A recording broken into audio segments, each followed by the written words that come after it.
গত ১৭ বছর ফ্যাসিস্ট সরকার আমলে চিকিৎসা খাতকে মারাত্মকভাবে অবহেলা করা হয়েছে। সকল খাতেই লুটপাট করা হয়েছে, চিকিৎসা খাতেও লুটপাট করা হয়েছে। দায়বদ্ধতার অভাব ঘটেছে দেশে, যেই জন্য স্বাস্থ্যসেবা বিঘ্নিত হয়েছে। আমরা প্রত্যেকটা উপজেলা আকস্মিক পরিদর্শন দিয়ে দেখছি এটাই, যেমন অনেক জায়গায় অ্যান্টি রেবিস ভ্যাকসিন বিক্রি করে ফেলা হতো। আমরা দায়িত্ব গ্রহণের পরেই এগুলি আমরা শুনেছি।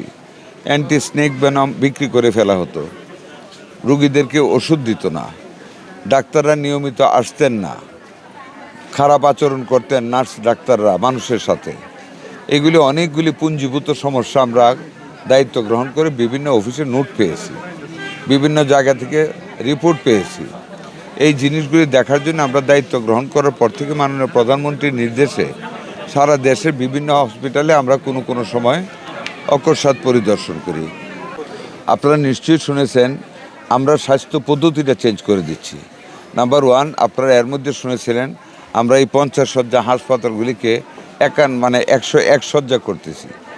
আমরা আরও একটা স্টেপ গত ক্যাবিনেট মিটিংয়ে, গত পরশু দিনের মিটিংয়ে বৃহস্পতিবার মাননীয় প্রধানমন্ত্রীর সাথে আমরা এই জায়গাটাকে আমরা 9 তলা বিশিষ্ট 151 শয্যা বিশিষ্ট হাসপাতালে রূপান্তরিত করতে যাচ্ছি।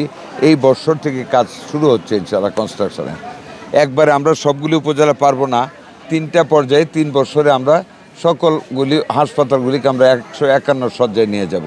বৃদ্ধির কারণ যদি জিজ্ঞেস করেন, মহিলাদের জন্য স্পেশালি 25টা সিট বরাদ্দ থাকবে, মেয়েদের জন্য প্রসূতিকালীন সময়ের জন্য লেবার রুম সহ এটা বরাদ্দ থাকবে, 20টা সিট বরাদ্দ থাকবে শুধু শিশু সেবা দেওয়ার জন্য, আর 10টা সিট থাকবে আমরা ভবিষ্যতে 2 বছর পর থেকে এখানে ডায়ালাইসিসও করাবো কিডনির, যাতে আমাদের রুগীদের যারা কিডনি রুগী তাদের যাতে বাইরে না যেতে হয়, আমরা ডায়ালাইসিসের ব্যবস্থা এইখানেই করব। ফিজিওথেরাপি, মহিলাদের জন্য মহিলা ডাক্তার থাকবে, পুরুষের জন্য পুরুষ ডাক্তার থাকবে, আমরা ফিজিওথেরাপি করাবো। আমরা 5,000 ডাক্তার নতুন নিয়োগ দেওয়ার জন্য অনুমোদন পেয়েছি। আরও 2,500 নার্স এবং 2,500 টেকনিশিয়ানের জন্য দরখাস্ত যাচ্ছে, ওইটাও পাবো।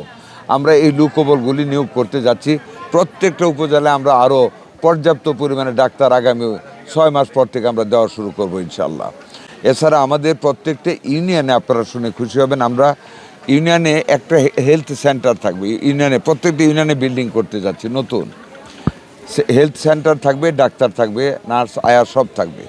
এদের অধীনে প্রতি 3টে ইউনিয়নের একটা হেলথ ওয়েলবিং সেন্টার হবে, স্বাস্থ্য কল্যাণ কেন্দ্র। 3টে ওয়ার্ডকে এক করে একটা সেন্টার হবে। ওইখানে আমাদের মিডওয়াইফ থাকবে, আমাদের কেয়ার গিভার থাকবে।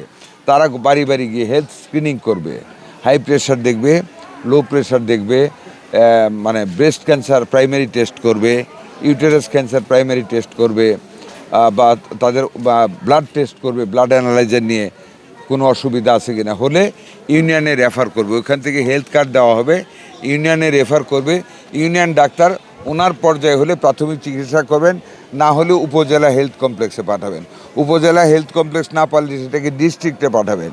ডিস্ট্রিক্টের পক্ষে সম্ভব না হলে টারশিয়ারি লেভেলে পাঠাবে, একেবারে যা কেন্দ্রীয়ভাবে। এইভাবে আমরা হেলথকে বিভিন্নভাবে সাজাচ্ছি ইনশাল্লাহ। এবং আপনারা জানেন আমরা আগামী কিছুদিনের ভিতর সারা দেশব্যাপী 200 শয্যা বিশিষ্ট 5টা শিশু হাসপাতাল আমরা উদ্বোধন করতে যাচ্ছি। 1000 বেড হবে মোট 5টা। এবং আমরা মহিলাদের জন্য 8টা বিভাগে 8টা ক্যান্সার ইনস্টিটিউট আমাদের অলরেডি কাজ চলছে, আমরা এইগুলো উদ্বোধন করব।